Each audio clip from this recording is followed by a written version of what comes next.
이명박 전 대통령은 정치 보복이라고 주장했지만 과거 이명박 정부 의혹에 대한 수사는 속도를 더하고 있습니다.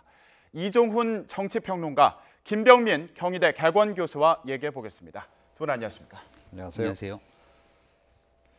이명박 전 대통령은 과연 승부수를 던진 걸까요? 아니면 그냥 으름장을 놓은 걸까요?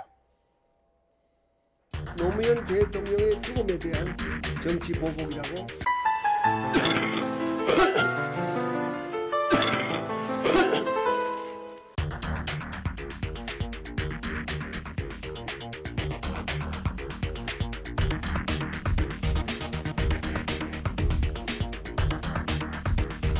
모두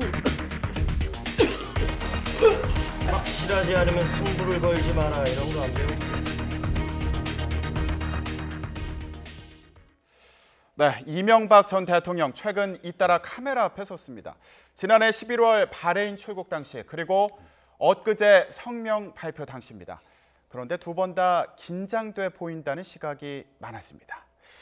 네, 카메라 프레시가 부담스럽다 그러더니 엊그저께는 연신 기침을 했습니다. 뭐가 그렇게 긴장된 걸까? 어떻게 보셨습니까? 그러니까 긴장해서 그럴 수도 있고 아닐 수도 있습니다. 그러니까 이명박 전 대통령은 과거에 그 지난 대선, 그러니까 본인 대선 치르던 때 이제 그때 본인의 그 병역 면제 얘기를 하면서 그때 이제 기관지 확장증으로 이제 논산훈련소 갔다가 이제 다시 귀소 집으로 되돌아왔다는 거 아닙니까? 예. 이제 그때도 사실은 기침을 또 많이 해가지고 그때 그 당시에도 화제가 한번 됐던 적이 있거든요. 그리고 이명박 전 대통령이 이제 그 병역 면제 사위였던 그 기관지 확장증 때문에 그런 것인지는 모르겠으나 이렇게 사실은 목소리가 굉장히 약간 갈라지는 그런 목소리를 가지고 있잖아요. 평상시에도 네. 목이 이제 늘 안 좋다라는 얘기를 이제 많이 해왔기 때문에 그렇게 이제 이해를 할 수도 있을 것 같고요. 예.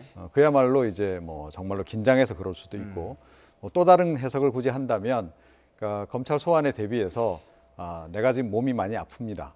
라는 것을 이야기하려고 하는 그런 의미도 있지 않았을까. 그래서 우리 과거에 많이 보지 않았습니까? 검찰 소환을 앞두고 이제 병원에 갑자기 입원하시는 분들도 있고 그런데 이번에 어떨지 이제 좀 지켜보면 알겠죠. 예. 네.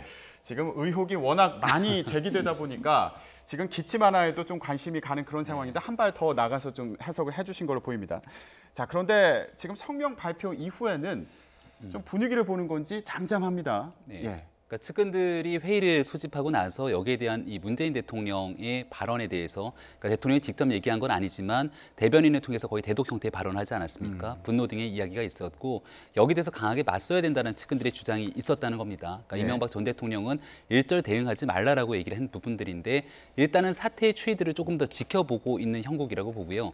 그러니까 이명박 전 대통령은 지금 이 상황을 결국은 정치보복 행위로 규정을 줬기 때문에 여기에 대해서 청와대는 강력하게 반발이 났었고 나머지에 대한 부분은 결국 검찰에 대한 수사 아니겠습니까? 예. 현재까지는 이명박 전 대통령에 대한 측근들에 대한 조사가 진행되고 있는 건데 여기 한 단계 더 나가서 이명박 전 대통령으로의 소환이 실질적으로 이루어지게 됐을 경우 그때 아마 본격적인 반격에 나서지 않을까 생각이 됩니다. 네.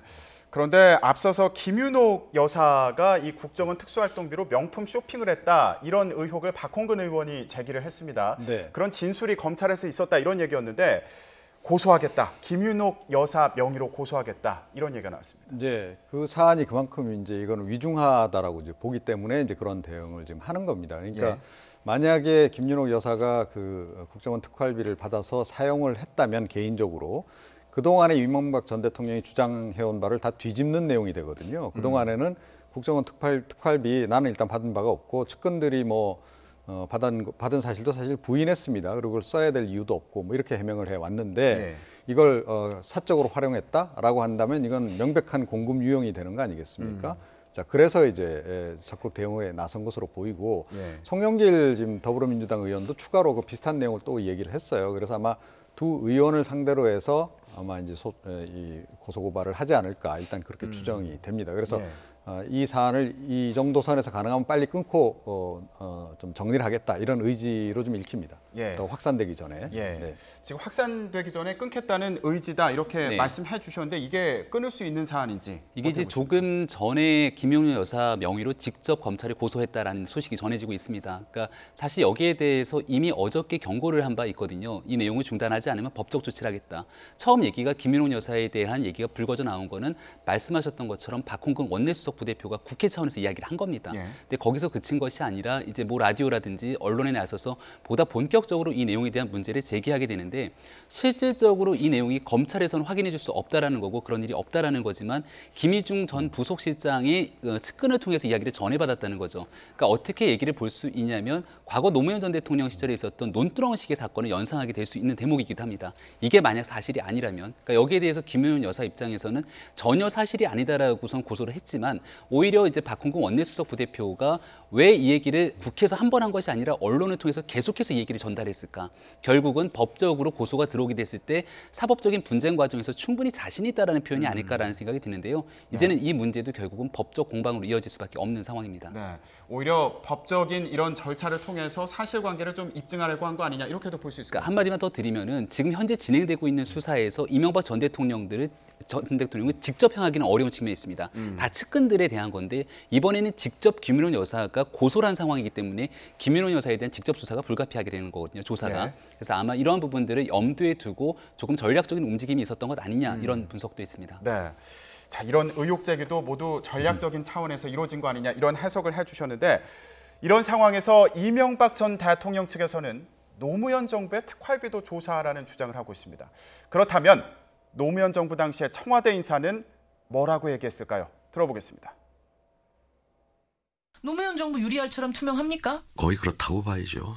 법적으로 난 특활비라는 건 안 해도 안 해도 되는 되는데 이제 총무비서관한테 돈을 받으면 예. 그걸 내야 돼요. 제출을 하게 했어요. 총무비서관실로. 예. 그래서 그 정상문 비서관한테 물어봤더니 그 기록관으로 넘어갔냐 그랬더니 넘어갔다고 제가 얘기를 들었어요. 그 투명할 수밖에 없었다. 대통령 선거 과정에서 예. 이제 알 수 없는 일들이 많이 벌어졌습니다. 사실 고비가 한 세 번이나 있어서 별 일이 다 벌어지는데 우리는 이제 그런 걸 헤쳐나왔죠. 근데 그게 후유증이 대통령 후까지 갑니다. 그걸 처리하는 과정에서 돈들이 필요해요. 아주 그냥 경천동지할 일들이 벌어졌죠. 네, 유인태 전 의원 노무현 정부 당시 정무수석이었습니다. 앞서서 들었던 녹취가요. 노무현 정부는 유리알처럼 투명했다. 예, 어떻게 들으셨습니까? 예, 그러니까 노무현 정부 당시에 이제 청와대 기록들은 그 당시 뭐 노무현 전 대통령이 워낙 이제 기록 사소한 메모지 하나까지 다 남기도록 그렇게 지시를 하지 않았습니까? 그래서 굉장히 많은 자료들이 지금 국가기록원에 지금 있기 때문에 네. 그 내용들을 보면 확인이 좀 되지 않을까 이렇게 생각을 하고요. 그리고 이 부분도 뭐 필요하다면, 그러니까 지금 뭐 자유한국당 쪽에서 계속 지금 문제 제기를 이제 하고 있는데 뭐 조사를 하면 되죠. 그러니까 국정조사를 하든지 해서 뭐 그 당시 뭐 그 관련자들 이제 뭐 증언을 들을 수도 있는 것이고 뭐 정말로 자신 있고 필요하다라고 생각한다면. 그러니까 뭐 검찰에 고발을 해서 이제 보수단체 쪽에서든지 어디서든지 고발해서 뭐 조사를 할 수 있을 거라고 저는 보는데요. 그런데 뭐 일단은 그 참여정부 시절에 특히 그 노무현 전 대통령이 이런 공금과 관련해서는 굉장히 투명성을 강조했던 것은 분명한 사실이다. 그리고 유인태 전 정무수석이 이야기하는 것도 바로 그 부분을 지금 얘기를 하고 있는 그런 상황이긴 합니다. 네. 예. 그러니까 지금 유인태 의원 얘기를 들어보면 청와대에도 특수활동비가 또 있지 않습니까? 네. 이걸 쓰는데도 뭐 기록하지 않아도 되는데도 기록을 남겼다 이런 얘기였어요. 네, 원래 특수활동비는 기록을 남기지 않는 거지만 이 또한 다 기록에 남겨서 국가기록원으로 이관되기 때문에 깨끗하게 쓰지 않을 이유가 없다라는 얘기를 하고 있는 거고요. 다만 지금 문제가 되고 있는 여러 가지 얘기는 청와대 특수활동비 얘기를 하고 있는 게 아닙니다. 그러니까 국정원의 특수활동비가 본래 쓰여져야 될 용도가 아닌 곳으로 쓰여지게 된 것을 얘기하고 있는 거기 때문에 여기에 대한 부분과는 조금 별개의 이야기라고 볼 수 있는 거고 이 얘기가 나오게 된 근원은 자유한국당이 강하게 비판하지 않았습니까? 예. 정치 보복으로 규정하면서 똑같은 형태로서 이명박 정부 국정원의 특수활동비를 뒤지게 될 거라면은 노무현 정부도 똑같은 방식으로 가야 된다라는 얘기에 대한 대답으로 보입니다. 그러니까 자유한국당 쪽에서 지금 이제 왜 이런 얘기를 하는 거냐 하면요. 이게 일종의 관례 아니었냐라는 얘기를 하고 싶은 겁니다. 그러니까 네. 국정원이라든가 각 그 부처에서 이제 특활비가 배정돼 있는데 그 가운데 일부를 뭐 청와대에서 특활비를 사용하다가 부족한 경우에 이 관례상 이렇게 가져다 쓴 그런 그 것들이 좀 있었는데 예. 그러니까 그렇다면 참여정부 때도 있었고 뭐 김대중 정부 시절에도 있었던 거 아니냐라고 하는 얘기를 지금 하는 겁니다. 그런데 예. 이 부분은 그러니까 사실관계 확인이 좀 필요한 부분이고 뭐 사실관계 확인하는 거 그렇게 어렵지는 않습니다. 그러니까 네. 왜냐하면 그러니까 특활비 관련해서 그러니까 이게 공식적으로 이렇게 기록으로 그러니까 참여정부처럼 이렇게 남기는 경우는 드물지만 그런데 사실은 특활비 지출 내역이라든가 이런 건 일종의 그러니까 내부 장부가 다 있거든요. 예, 그래서 이게 특활비도 그냥 절대 사용할 수가 없습니다. 특히 예. 청와대 같은데 예산이 배정되고 부처에 배정이 돼서 그 돈이 이제 쓰이는 과정들을 보게 되면 적어도 내부적으로는 기록들이 다 지금 기록을 남기게 돼 있기 때문에 그런 기록들을 찾으면 되는 거죠. 예. 네. 뭐 지금 야권에서 얘기하는 것처럼 만약에 의심 가는 부분이 있으면 다 조사해 보면 될 거 아니냐 이런 취지로 예, 들리고요. 그리고 뭐 예. 이번에 이제 그 사실은 뭐 여러 명이 지금 다 일종의 제보 내지는 이제 다 진술을 함으로해서 이런 사실들이 다 알려지는 거 아니겠습니까? 예. 관련자들이 뭐 참여정부에 대해서도 예를 들어 불만이었던 그 당시 뭐 국정원 직원들이라든가 이런 사람들이 굳이 이걸 공개하려고 들면 그런 이런 실제로 이제 그 상납을 받아서 썼던 그런 그 기록들이 있다면 그분들이 공개를 하겠죠. 네. 예. 저희가 지금 유인태 전 의원의 얘기를 들으면서 동시에 정두원 전 의원의 얘기도 들었습니다. 정두원 전 의원은 원래 MB 측근이었다가 지금은 이제 멀어진 사이 이렇게 볼 수 있겠는데 자, 이 얘기를 보면요. 명품 정도가 아니라 다른 심각한 일에 쓰였을 수도 있다. 이런 이제 취지의 주장을 했습니다. 자, 3번의 고비가 과거에 있었다. 근데 그게 뭔지는 명확히 얘기하지는 않았습니다. 예, 두 가지가 어떻게 좀 볼수 섞여 있는 있을까요? 것 같은데요. 대선 과정에서 3번의 고비를 넘겼다고 얘기합니다. 그리고 그걸 무마하기 위해서 더 큰 뭐 돈이 쓰였을 수 있다는 것들을 가정하는 듯한 얘기를 하게 된 건데 대통령 선거까지는 정두원 전 의원이 핵심 측근으로 활동했던 게 맞죠. 그러니까 이명박 전 대통령이 서울시에 있을 때부터 정무 부시장으로 활동하는 굉장히 오랜 기간 동안의 관계가 있었던 겁니다. 예. 근데 이제 그 대통령 선거가 다 끝나고 나서 실제로 집권하는 과정에서는 정두원 전 의원이 활동하는 경험, 그러니까 그 경력이 없는 겁니다. 따라서 이명박 전 대통령이 집권 이후 돈이 어떻게 쓰였는지에 대한 얘기를 정두원 전 의원이 직접 알지는 못할 거라는 거죠. 그다음 지금 얘기하고 있는 건 대선 과정에서 3번의 고비가 굉장히 어려운 상황들을 어렵게 무마하기 위해서 무언가가 필요했다는 얘기를 하는 건데 지금 얘기를 들어보면은 대선 과정에서 돈을 썼다는 건 아닌 거잖아요. 대선이 끝나고 난 이후에 썼다라는 건데 그 내용에 대해서 본인 스스로가 있다는 경험에서 알지는 못하는 거기 때문에 누군가를 통해서 전원을 듣거나 증거들이 있어야 되는데 그런 부분들을 명확히 밝히고 있지 않는 상황이고요. 뭐 정두원 전 의원 입장에서는 현재 이명박 전 대통령과 굉장히 사이가 틀어진 상태로서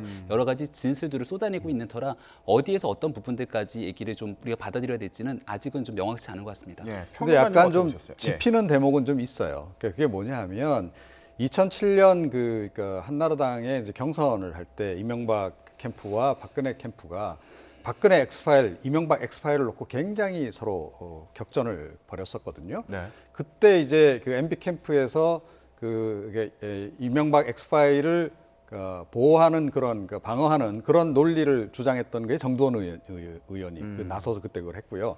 박근혜 캠프에서 그걸 했던 게 이제 곽성문 전 의원이 그걸 했습니다. 네. 근데 그때 이제 곽성문 의원이 이명박 엑스파일 내용을 좀 구체적으로 언론에 이걸 또 그때 공개를 한 바가 있습니다. 언론 보도 다 그 당시 거 보시면 다 아실 수 있는데 한 7, 8가지 정도 사안이 있다. 근데 그 가운데 가장 핵심은 이명박 전 대통령, 그러니까 MB 차명 재산이 한 1조 된다는 내용하고 예. 그다음에 뭐 연예인 뭐 성접대설 뭐 기타 해가지고 한 7, 8가지 된다. 네. 뭐 그걸 뭐 또 나중에 좀 추가로 보강을 해서 뭐 10가지 정도 된다라는 얘기를 했던 적이 있습니다. 예. 그래서 그때 굉장히 논란이 된 적이 있는데 의혹을 제기했다는 예, 말씀. 그 의혹과 연관된 일들일 가능성이 높다. 그러니까 2017년도에 그것이 제기가 되고 2012년 대선 국면에서도 그 제기가 됐었기 때문에 그와 관련한 뭔가 예를 들어서 뭐 내부 제보자가 이걸 공개하겠다라고 하면서 뭐 돈을 요구했다든지 그런 일은 충분히 있을 수 있는 거 아니겠습니까?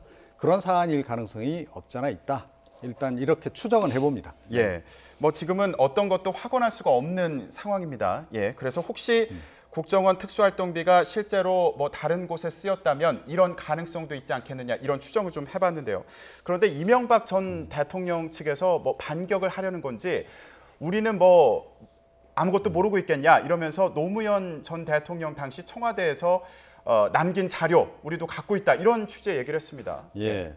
이런 것도 앞으로 사라져야 돼요. 그러니까 이제 본인이 퇴임한 이후를 대비해서 뭐 그 전 정부 또는 이제 반대 진영의 관련 정보들을 주로 이제 국정원에서 취합했을 것으로 추정되는 정보들을 가지고 나오고 그걸 가지고 본인이 나중에라도 뭐 수사를 받게 되거나 하면 또 그 공격의 수단으로 활용하고 뭐 이런 식의 이게 일종의 뭐 관행인지 어떤지는 모르겠습니다만 이런 것도 이제 사라져야 된다라고 생각을 하는데요.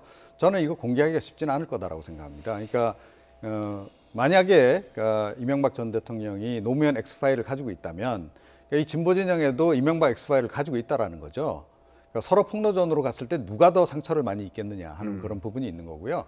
그러니까 뭐 혹시 모르겠습니다. 문재인 X파일이 있다면 그러니까 그 중에 뭐 내용이 굉장히 정말 그 폭발성이 큰 뭔가가 있다면 이게 문재인 대통령에게 일종의 직격탄이 되겠죠. 그런데 노무현 전 대통령 관련한 내용이라면 이게 문재인 대통령하고는 직접적인 연관성이 떨어지기 때문에 네. 그만큼 파괴력이 없다. 그리고 가장 결정적으로는 저는 왜 이거를 공개를 안 할 것으로 보느냐면요.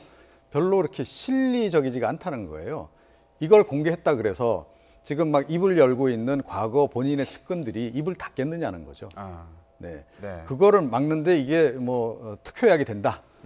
결정적인 그 저지할 수 있는 그런 수단이 된다라고 한다면 하겠으나 예. 그들의 입을 지금 이걸 가지고 막을 수는 없다는 거죠. 예. 네. 지금 자신이 막아야 되는 대상이 뭐 검찰이냐 정부냐 아니면 과거 자신의 측근이냐 이게 참 혼란스러운 상황이 아닌가 이런 생각이 들기도 하는데 일부에선 이런 얘기도 합니다. 그렇게 회심의 카드가 있었다면 진작에 공개하지 왜 공개하지 않았을까? 네, 저도 교수님 뭐 어떻게 보세요? 회심의 카드가 그렇게 있을 것 같다는 생각이 들지 않고요. 일단 회심의 카드가 있다면 내부적인 자료라는 건데 결국은 이게 국가 기밀을 가지고 유출했던 혐의로 정호성 전 비서관이 지금 현재 구속돼서 재판받고 있는 중 아니겠습니까? 이 내용을 밖으로 갖고 나서 폭로한다는 건 사실 있을 수 없는 일이다라고 생각하기 때문에 큰 뭔가의 한방이 있지는 않을 것 같고요.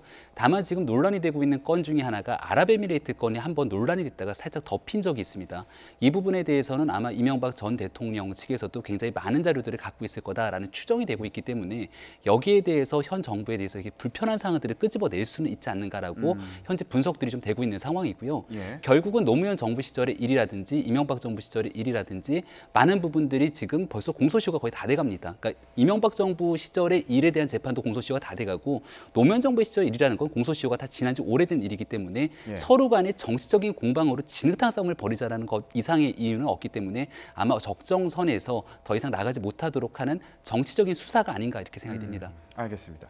자, 그렇다면 지금 이런 상황이 현 정부에는 어떤 영향을 미치고 있을까? 이것도 중요해 보이는데 대통령 국정 지지도가 이번 주에 70% 아래로 떨어졌습니다. 교수님, 정치 보복 프레임 때문에 이렇게 밀린 거다 이런 얘기도 있습니다. 예, 뭐 이제 보수 진영 내에서는 그게 상당히 영향을 미쳤을 거라고 봅니다. 그러니까 이른바 이제 적폐 청산 수사가 너무 이제 오랫동안 진행된다. 언제까지 이렇게 계속 할 거냐라고 하는 그런 이제 우려가 보수 진영 내에는 이제 있는 거죠. 또 뭐 개중에는 위기감, 이게 수사가 전방위로 너무 확대되다 보니 본인이 직간접적으로 관계되는 그런 사람들도 의외로 많아질 수도 있는 겁니다. 자, 그래서 이제 보수 진영 전체가 좀 위기감을 느낀 나머지 이제 이쯤에서 그만하자라는 얘기를 할 수도 있다. 그래서 그런 여론이 부분적으로 이제 반영된 것도 좀 있다라고 보고요. 예. 근데 저는 개인적으로는 그것보다는 최근에 일련의 그러니까 정부 내에서의 그러니까 서로 그 손발이 안 맞는 부분, 엇박자를 냈던 부분이 좀 더 영향을 많이 미치지 않았을까 이렇게 생각을 합니다. 예. 예. 그러니까 뭐 대표적으로 이제 비트코인 거래소 폐쇄 논란이라든가 또 사실은 어린이집 그리고 유치원 또 영어 교육, 그러니까 방과 후 영어 교육도 뭐 한다 만다 그랬다가 결국은 이제 유예를 하는 네. 뭐 이런 식으로 이제 정책들이 진행되는 이런 것들 이런 것들이 전 좀 더 영향을 많이 미치지 않았을까 개인적으로는 그렇게 추정을 해봅니다. 예, 여러 복합적인 원인이 있을 것으로 보인다 이런 설명을 해주셨는데요. 그렇다면 과연 정부가 이 정치 보복이란 프레임을 벗어나서 과거 정부의 의혹들을 모두 해소할 수 있을지 이것도 관심인데요. 검찰 수사는 이명박 정부의 민간인 사찰 의혹으로까지 확대되고 있습니다. 지난 2008년 인터넷에 동영상 하나를 올렸다가 인생이 혼돈에 빠진 남성이 있습니다. 대체 무슨 일이 있었던 걸까요?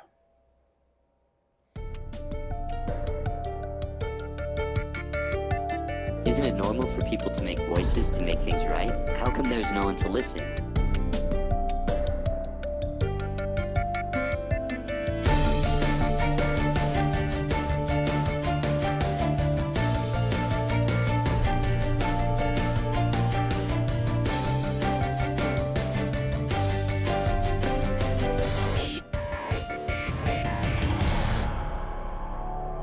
모든 문제는 바로 제가 몸통입니다.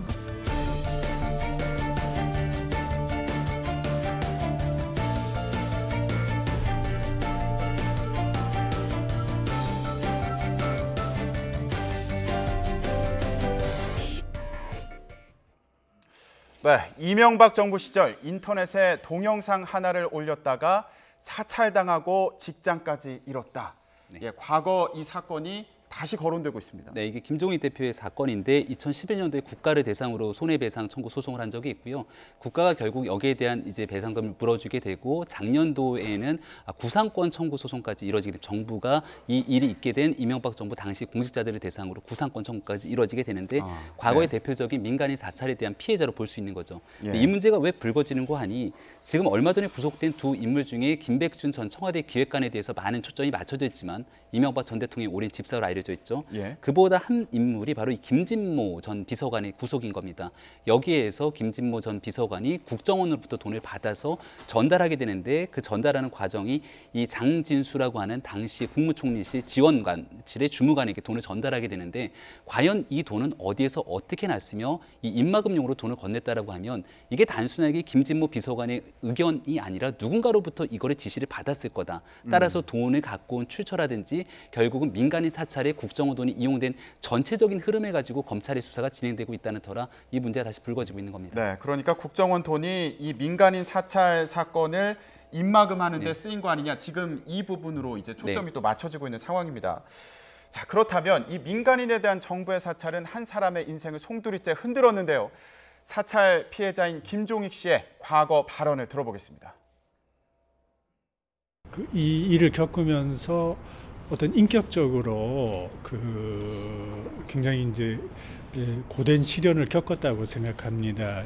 이를테면은 저를 대하는 이제 저 주위에 있던 그런 분들이 마치 제가 그 정치권을 이렇게 기웃거리면서 삶의 기회를 엿보는 사람처럼 이런 이제 그 인식을 많이 갖게 된 것 같습니다. 근데 전혀 사실이 아닌데도 그런 것들이 이제 많이 힘들었고 또 이제 그런 것과 관련해서 이제 이렇게 가까이 지내던 분들이 뭐 이제 이렇게 저가 마치 어떤 이제 이렇게 재앙을 가져다 주는 존재처럼 여겨져서 이렇게 인연이 끊어져 버리는 이런 이제 부분들이 이제 많이 힘들고 이제 국가 권력에 의해서 개인의 삶이 이렇게 이제 처참하게 파괴가 됐는데 1심 재판에서 그런 행위자들에 대한 그것이 불법이라고 다 인정이 됐는데도 아직까지 이제 정부에서는 이제 사과가 없지 않습니까? 그러니까 네, 민간인 사찰 피해자인 김종익 씨의 얘기를 들어봤습니다. 이명박 전 대통령을 비판하는 동영상을 본인이 만든 것도 아니고요. 네. 예, 자기 블로그에 올렸다가 사찰을 당한 겁니다. 지난 2008년도에요. 그렇죠. 사찰만 당한 게 아니고 이제 뭐 직도 잃고 이제 그렇게 됐죠. 그런데 이게 약간 배경 설명이 필요한 것이 이제 아시다시피 2008년도에 이제 이명박 전 대통령이 집권하고 난 직후에 이제 광우병 관련한 이제 촛불 집회도 있고 뭐 있지 않았습니까? 그때 이제 굉장히 놀라면서 사실은 언론 대응을 좀 해야 되겠다. 이렇게 이제 된 거죠. 그래서 이 총리실의 공직지원 공직윤리지원관실이 만들어지는 게 그걸 계기로 해서 만들어지는 겁니다. 그리고 그걸 주도한 것이 그 당시 그러니까 원세훈 전 행자부 장관이 그걸 주도해서 만들어요. 원세훈 전 원장은 그걸 그대로 가져가서 국정원에서 그 일을 계속 한 거죠.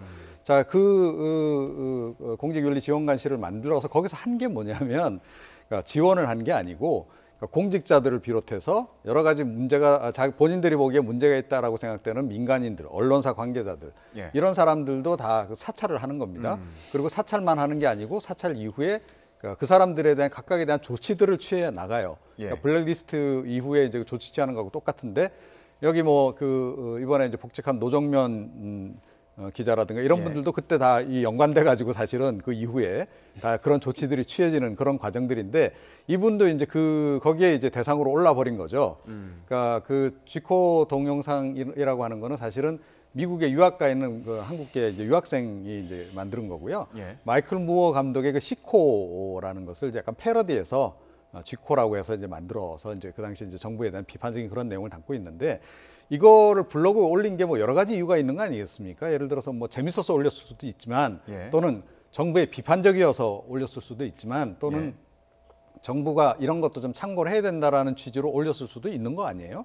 그런데 일단 뭐 기분 나쁜 동영상을 올렸다 이렇게 이제 지목이 돼서 뭐 하여튼 본인이 평생 일했던 직장도 떠나야 되는 그런 상황이 됐던 거죠. 자, 그런데 결국 이제 검찰 수사가 진행이 됐습니다. 하지만 꼬리 자르기다 이런 비판이 있지 않았습니까? 과거에 있었던 수사에서 추가적으로 다 밝혀지지 않은 부분이 있지 않겠는가. 그렇기 때문에 지금 김진모 전 비서관에 대한 구속을 통해서 이 내용을 밝혀내려고 하는 시도가 있는 건데요. 그렇다면 그 윗선에서 누군가의 지시를 받고 국정원도 돈을 받아내지 않았겠는가. 첫 번째는 국정원에 누군가의 연결을 통해서 돈을 줬는가에 대한 국정원에 대한 내용을 밝히는 게 첫 번째인 것 같고 두 번째는 이 당시 김진모 비서관의 직속 상관이 권재진 전 장관, 그러니까 권재진 그 당시 이제 민정수석을 볼 수가 있는 건데 민정수석은 어디까지 연결이 돼 있는가? 그럼 민정수석이 독자적인 역할을 통해서 이 일을 지시했는가 아니면은 그 바로 윗선으로 볼 수 있는 경우가 이제 임태희 전 비서실장인 거거든요. 이렇게 통해서 이명박 전 대통령까지 올라가는 구조인데 과연 이 내용에 대해서 사실 사람들이 궁금한 거는 이명박 전 대통령이 알고 있었는가가 핵심이고 이 전 대통령이 몰랐다라면 그 윗선에 누군가의 지시가 있었을 건데 그 지시가 어디까지인가에 대해서 지금 아마 검찰이 밝혀내야 되는 그런 과정인 것 같습니다. 이게 지금 5천만 원이 나오는 이유가 그 검찰 수사가 한 번 이루어지고 이제 꼬리 자르기다 이런 비판이 있고 나서 양심 선언이 있었습니다. 당시 장진수 전 국무총리실 공직윤리지원관실 주무관이 양심 선언을 했는데 이거를 입막음하기 위해서 5천만 원이 전달이 됐다. 이렇게 또 얘기를 하지 않았습니까? 이제 그 당시에 이제 이게 밖에 외부에 발설될 경우에 굉장히 문제가 있다라고 생각을 한 거죠. 그래서 이제 사실은 이게 수사 그 당시에 이제 수사가 진행이 되지 않습니까? 이게 이제 알려져 가지고 1차 수사가 이제 진행될 때 사실은 이제 권재진 전 민정수석이 그 수사를 할 때는 또 그 검찰총장을 했죠. 그래서 뭔가 연관이 있지 않겠냐 이렇게 좀 보는 거고. 그리고 그 당시에 이제 문제가 되니까 이제 장진수 전 주무관에게 이 지금 5천만 원도 입막음용으로 줬을 뿐만 아니라 변호사 비용도 대주고 뭐 이런 식으로 해서 이제 뭐 거의 한 이제 1억 원에 가까운 돈이 이제 전달이 된 이런 그 상황이죠. 저희가 지금 사진을 보여드리는 게 그 5천만 원이 찍힌 사진인데 저게 관봉이라고 하더라고요. 이렇게 한국은행에 나온 그대로 그대로 왔다는 거죠. 그러면 저거 지금도 추적할 수 있는 거 아닌가요? 지금은 저게 모르겠습니다. 추적이 가능할지 모르겠는데, 그러니까 만약에 지금 현재 최근 상황에서 이게 뭐 벌어진 일이라 그러면 이게 추적이 가능하죠. 그러니까 현금 1년 번호가 다 있지 않습니까? 그리고 다발로 돼 있는데 저걸 다발째 들고 가서 예를 들어서 장진수 전 주무관이 다발로 들고 가서 이걸 이제 본인 계좌에 입금하기 위해서 이제 은행에 이걸 주게 되면 은행에서는 이게 곧바로 기록으로 남습니다. 그래서 이게 이제 확인이 되는데 이미 오래전 일이어서 이게 이제 기록으로 남아 있을지는 모르죠. 과거에는 저걸 추적할 수 없었던 건지 왜 윗선이 밝혀지지 않은 건지 이게 참 궁금한데 앞으로 수사에서 이런 의혹들이 모두 풀리는지 지켜봐야겠습니다. 오늘 말씀 여기까지 듣겠습니다. 두 분 고맙습니다.